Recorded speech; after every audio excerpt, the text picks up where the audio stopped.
Hey guys, recently I visited to NH1 Ambala and to this transit cafe. बहुत अच्छा था, बहुत ही soothing ambience था, बहुत सारे options थे try करने के लिए, from which I chose this tiramisu, coffee tiramisu. It was okayish, बहुत कड़वा कड़वा सा लग रहा था, मुझे try करने का मन था तो मैंने कर लिया.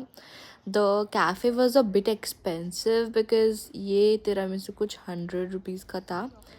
And my brother got this chocolate muffin जो मुझे वो खाने को नहीं दे रहा एंड दिस वेज पफ बहुत टेस्टी था, क्रंची था. मेरा तो मन नहीं था. I just had this tiramisu and a small piece of walnut pie जो मेरी मम्मा ने लिया था. बस सो गुड. और मैं ये इसको बोल रही हूँ कि उसने मेरे से बहुत बड़ा पीस ले लिया तिरामिसू का. And I had a little of walnut pie and at last pasta.